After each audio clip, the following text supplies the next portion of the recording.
हाँ तो जी नमस्कार, स्वागत है आप सबका प्यारा सा स्टडी प्लेटफॉर्म रूस कोचिंग सेंटर में। आज का क्लास है डियर आप सबका क्लास 10th का हिंदी का, जो आप सबको लेकर आए हैं। ये चैप्टर 5 है, किसका? गद्य खंड का। मैंने 4th चैप्टर पढ़ा दिया हूँ, बहुत ही जबरदस्त और बढ़िया से एक्सप्लेनेशन कर दिया। 5th चैप्टर है नागरी लिपि। नागरी लिपि जो है एक चैप्टर है, बहुत ही घोच पोच पढ़िएगा आप सब। अगर खुद से पढ़िएगा बुक्स से तो आपको समझ में बिल्कुल नहीं आएगा, लेकिन उसे मैंने उनको में जितना भी कहते हैं ना, दूध से मक्खन निकाल देना, उसी प्रकार जो जो बुक्स में इंपॉर्टेंट इंपॉर्टेंट बातें था मैंने निकाल दिया, और वो इंपॉर्टेंट बातें मैंने यहाँ पर लिखा। जो आपको नागरी लिपि जो पढ़ना है, ज्यादा करके यहाँ पर देवनागरी लिपि की चर्चा किया गया और जानना बेहद जरूरी है, क्योंकि हमारा एक लिपि में आते हैं हम लोग, जो देवनागरी लिपि हिंदी में जो भाषा है, मराठी भाषा है, नेपाली भाषा, ये सारे जो भाषा आती है देवनागरी लिपि भाषा में आती है। तो क्लास को हम स्टार्ट करें। लिपि जानने के पहले देवनागरी लिपि में क्या है मतभेद, कैसे उसका उदय हुआ, किस शासकों ने उदय किया, पहले कहां से ये निर्माण हुआ, कहां से उदय होकर आया, स्टार्टिंग कहां से हुआ, हम इसके बारे में जानेंगे। पहले इससे पहले हम लेखक के बारे में जानेंगे। चलिए देर न करते हैं, स्टार्ट करते हैं। नागरी लिपि ये एक निबंध है। ये कैसे विद्या है? निबंध है। इनका लेखक है गुणाकर मूल्य। इसको कैसे याद रखेंगे सर? नगर में नगर में रहने वाले का गुण नए होते हैं। नगर में रहने वाले का गुण नए होते हैं, तो इसीलिए कह सकते हैं नागरी लिपि का गुण का मतलब गुणाकर मूल्य और नए का मतलब निबंध। और खास करके ये जो गुणाकर मूल्य थे, लेखक नहीं कह सकते, ये एक निबंधकार थे। क्या थे? क्योंकि निबंध लिखते हैं तो निबंधकार कहेंगे इसको। ठीक है, चलिए हम इनके बारे में यहाँ पर लिखा हूं, जानकारी आपको देना चाहिए, बेहतर है। लेखक परिचय अर्थात निबंधकार विषय। लेखक अर्थात निबंधकार गुणाकर मूल्य है, याद रखना जरूरी है। नागरी लिपि का गुणाकर मूल्य लेखक हुए। इनका जन्म बात किया जाए 1935 महाराष्ट्र के अमरावती जिले में हुआ। महाराष्ट्र के अमरावती जिले में 1935 ईस्वी में इनका जन्म हुआ था। आता एग्जाम में, बेहद जरूरी है, इनके बारे में बहुत ही आता है। प्रारंभिक शिक्षा की बात किया जाए, स्टार्टिंग शिक्षा की बात किया जाए तो ग्रामीण प्रवेश में हुआ था, और ये जो शिक्षा स्टार्ट किए थे मराठी भाषा में। कौन सा? मराठी भाषा में अपना शिक्षा ग्रहण किए थे। इस भाषा में एग्जाम में कई बार आता है, गुणाकर मूल्य किस भाषा में अध्ययन शुरू किए थे, शिक्षा शुरू किए थे? मराठी भाषा में। कौन सा भाषा में? मराठी भाषा में। मैट्रिक से एमए गणित से किए। सोचिए, मैट्रिक से लेकर एमए गणित से किए, और लिखे हैं क्या? यानी कि इनका मेन सब्जेक्ट गणित था अर्थात मैथ था, और लिखे हैं निबंध। गजब, जिनका मेन सब्जेक्ट मैथ हो और वो लिखेंगे निबंध और कहानी, अच्छा लगता है? सोचिए आप सब, गजब। मतलब लेखक भी गजब थे ये गुणाकर मूल्य जी। एमए में समझते हैं मास्टर ऑफ आर्ट्स होता है ना? तो मैट्रिक से लेकर एमए तक इनका मेन सब्जेक्ट क्या था, मेन विषय क्या था? मैथ्स था, गणित था। ठीक है, याद रखिएगा। कुछ महत्वपूर्ण यहाँ पर बातें हैं जो कि याद रखना बेहद जरूरी है। 25 वर्ष पहले की बात है, 25 वर्ष पहले की बात है। 2500 प्लस लेख लिखे, वही निबंध लिखे, कहानी लिखे, बहुत सी चीज लिखे, एवं 30 पुस्तकों का प्रकाशन यहाँ पर लिखा है, प्रकाशन हो चुका है इनका। 2500 से अधिक, 25 वर्ष पहले 2500 से अधिक लेख और 30 पुस्तकों की इनकी प्रकाशन हो चुका है, पब्लिकेशन हो चुका है। तो क्वेश्चन आता है कि 2500 से अधिक लेख और 30 पुस्तकें किनके द्वारा प्रकाशन किया गया था? गुणाकर मूल्य द्वारा, गुणाकर मूल्य द्वारा। ठीक है, प्रमुख कृतियां हैं, बहुत फेमस है।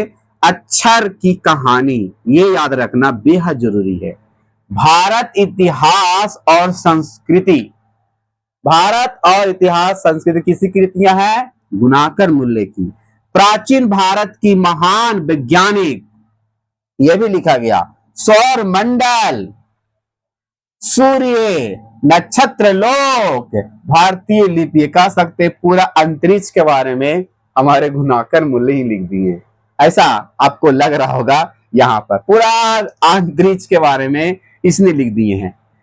याद रखिएगा, भारतीय लिपियां की कहानी, अंतरिक्ष यात्रा किनकी रचना है? गुणाकर मूल्य की।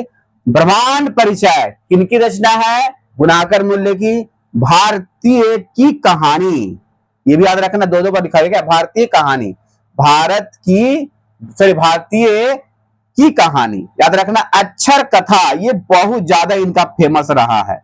अक्षर कथा, अक्षर कथा सबसे प्रसिद्ध इनका पुस्तक रहा है। अक्षर कथा किसके सबसे प्रसिद्ध पुस्तक रहा है? गुणाकर मूल्य जी का। याद रखिएगा ना। हाँ जी सर, कुछ यहाँ पर इंपॉर्टेंट लाइन है, बातें हैं, जैसे कि हम लोग नागरी लिपि लिखे हैं, 21 ग्रंथ से लिया, किस पुस्तक से लिया गया नागरी लिपि?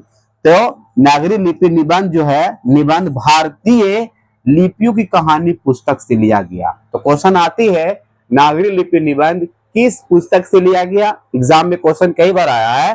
तो निबंध भारतीय लिपि की कहानी पुस्तक से लिया गया। क्या याद रहेगा? याद रहेगा, बिल्कुल याद रहेगा। तो आप सबको इनको बारे में आप जरूर याद रखिएगा। इनका फेमस, इनका लेखक याद रखना, जन्म जरूर याद रखिएगा, जन्म 1935 महाराष्ट्र अमरावती जिला में हुआ। प्रारंभिक शिक्षा ग्रामीण में, और किस भाषा में? मराठी भाषा में। मैट्रिक से एमए तक इनका मेन सब्जेक्ट क्या था? गणित था, लेकिन ये लिखते थे निबंध। महत्वपूर्ण बात है 2500 से वर्ष, ये आपको याद रखना होगा, 2500 से लेकर अधिक, और 30 पुस्तकों का भी प्रकाशन किए थे। प्रमुख कृतियां, अक्षरों कहानी, भारत इतिहास और संस्कृति, प्राचीन भारत की महान वैज्ञानिक, सौर मंडल याद रखना, सूर्य याद रखना, नक्षत्र लोक किसकी रचना है? गुणाकर मूल्य की। भारतीय लिपि की कहानी, गुणाकर मूल्य जी का। अंतरिक्ष यात्रा, गुणाकर मूल्य जी का। ब्रह्मांड का परिचय, गुणाकर मूल्य जी का। अक्षर कथा सबसे फेमस रहा, सबसे प्रसिद्ध रहा इनका पुस्तक। तो याद हो जाएगा, याद करना होगा। चलिए अब हम स्टार्ट करते हैं नागरी लिपि के बारे में। नागरी लिपि पढ़िएगा आप सब, तो बहुत ही इसमें घोच पोच हुआ। मतभेद इतना है कि देवनागरी लिपि वहां से स्टार्ट हुआ, यहाँ से हुआ, वहां से हुआ, मतलब बहुत सा मतभेद हुआ विद्वानों के द्वारा, अभी भी क्लियर नहीं हो पाया कि आया तो ये स्टार्टिंग हुआ तो कहां से उदय हुआ इसका, अभी तक क्लियर विद्वानों के बीच नहीं हुआ, ये मान लीजिए। चलिए पढ़ते हैं, यहां से पढ़ रहे हैं। करीब 200 सदी पहले टाइप बने थे। टाइप समझते होंगे आप सब, समझते हैं? आप गए होंगे कोर्ट वगैरह में, इस तरह से टाइपिंग करते रहता है, तो देखते कोई लिखाता भी रहता है। तो टाइप बने थे कब? 200 वर्ष पहले। 200 वर्ष पहले टाइप बने थे। क्वेश्चन आता है, क्वेश्चन ये आता, मैं आपको क्वेश्चन लास्ट में कराऊंगा, पहले आप इसको समझाता हूं, ठीक है? तो करीब 200 सदी पहले टाइप राइटर बने। जैसे कि आपको मैं बताता हूं, आप तो कहते हैं ना कि टा ऐसे भी लिख सकते हैं, टा हम ऐसे भी लिख सकते हैं, लिख सकते हैं कि नहीं लिख सकते हैं? टा हम ऐसे भी लिख सकते हैं। तो ये कब अस्थिरता होगा? तो लिखिएगा, कहते हैं ना कि अक्षरों की अस्थिरता कब आई? अक्षरों की अस्थिरता कब आई?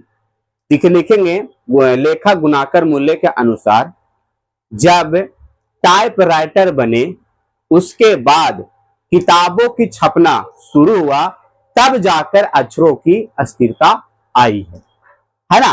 तब से, जैसे कि यहाँ पर फिक्स नहीं था ना पहले कि टा हम ऐसे भी लिख सकते, टा ऐसे भी लिख सकते। तो जब से टाइप राइटर बना, तब से जाकर कह सकते हैं अक्षरों में अस्थिरता आ गई।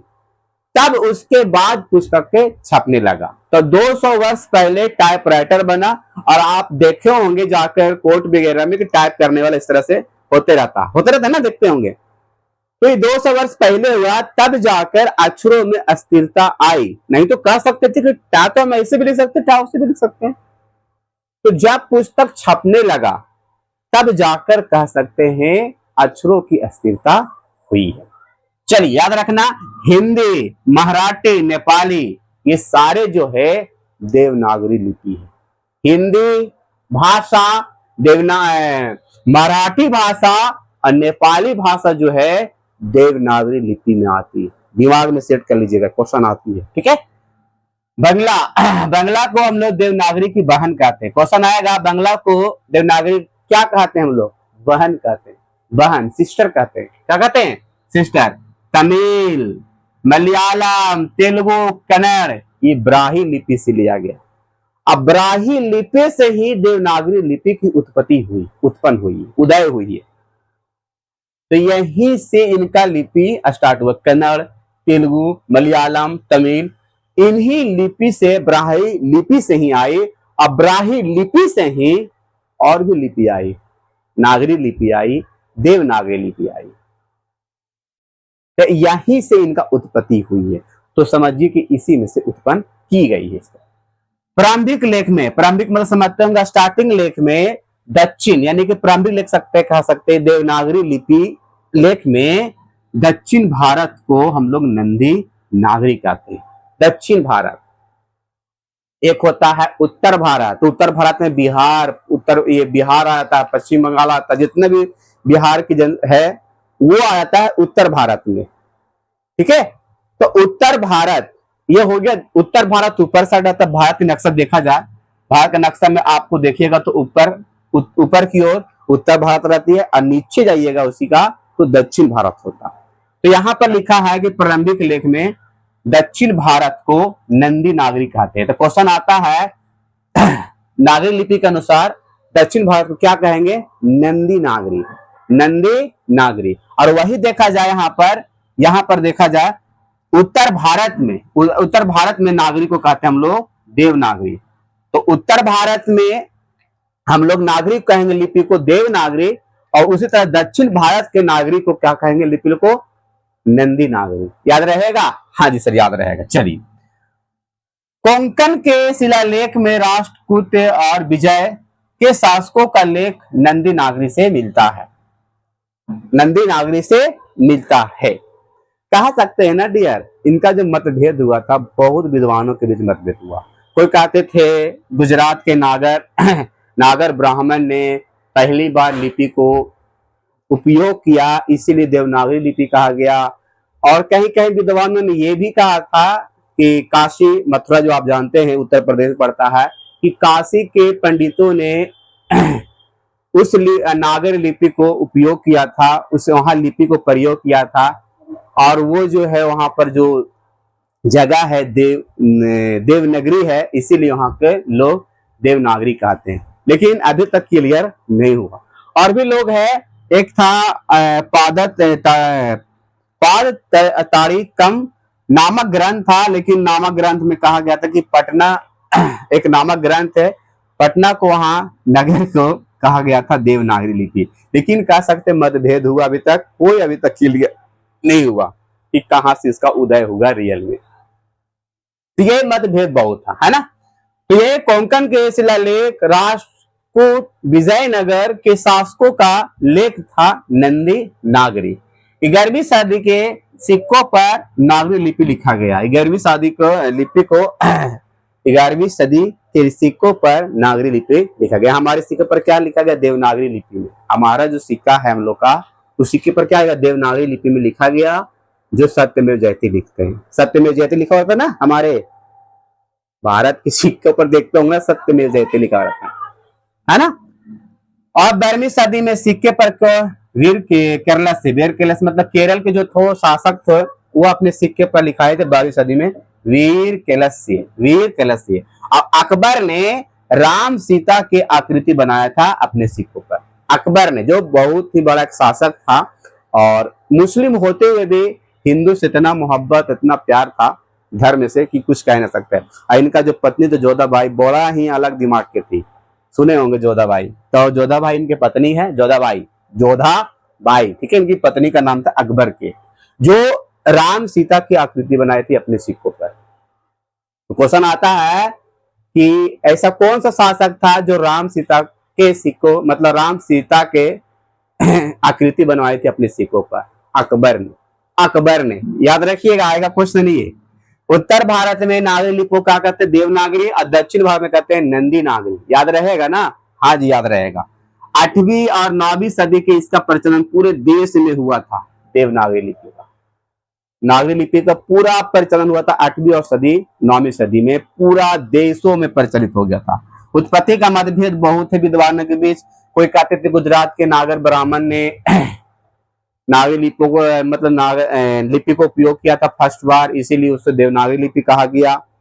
और कोई किसी का मतभेद है काशी में ब्राह्मण लोग, पंडितों लोग ने, और ऐसे भी कहते हैं कि वो जो देवों का नगरी है इसीलिए उसे कहा गया देवनगरी। ऐसा कुछ नहीं है, मतलब क्लियर नहीं हुआ कह सकते हैं, तो है ना। पाद तारिकम नामक ग्रंथ में, नामक एक ग्रंथ का नाम है, याद रखिएगा, जो पटना को नगर के रूप में कहा गया, तो इसीलिए कहते हैं हम लोग देवनागरी लिपि। ऐसा नहीं है, मतलब कहीं पर भी बढ़िया से बताया नहीं गया है, मतभेद हुआ है। 14वीं और 15वीं सदी में विजयनगर के शासकों ने इसे नंदी नागरी कहा, तो याद रखिएगा 14वीं और 15वीं सदी के विजयनगर के शासकों ने इसे नंदी नागरी कहा था, नागरी लिपि को, ठीक है। हिंदी के आदि कवि, आदि कवि कौन है? याद रखना, सरहद पाद है। आदि कवि कौन है? सरहद पाद, ठीक है। और दोहा कोश एक रचना है, दोहा कोश का रचना करने वाला तो सरहद पाद था। क्वेश्चन आता है दोहा कोश की रचना करने वाले कौन थे? तो सरहद पाद थे, सरहद पाद थे, सरहद पाद थे। श्रवण बेलगोल, ये कर्नाटक में एक स्थान है, कर्नाटक में पड़ता है। श्रवण बेलगोल एक शासक थे और उस स्थान पर गोमतेश्वर मूर्ति था, याद रखिएगा। श्रवण बेलगोल कहाँ है? ये तो स्थान का नाम है, ये श्रवण बेलगोल एक इंसान का नाम है जो कर्नाटक में शासक है, जो कर्नाटक में रहने वाले थे। और वहां एक मूर्ति का नाम है गोमतेश्वर मूर्ति, तो याद रखिएगा, ठीक है। गुर्जर प्रतिहार एक विदेशी इंसान थे, विदेशी व्यक्ति थे, कह सकते शासक थे, जो विदेश से आए थे भारत। कहाँ आए थे? भारत आए थे। और कनौज एक भारत के शहर का नाम है, कनौज। वहां पर उसने उस जगह को, कनौज पर अधिकार कर लिया था, मतलब समस्त अधिकार का मतलब अपना कर लिया था।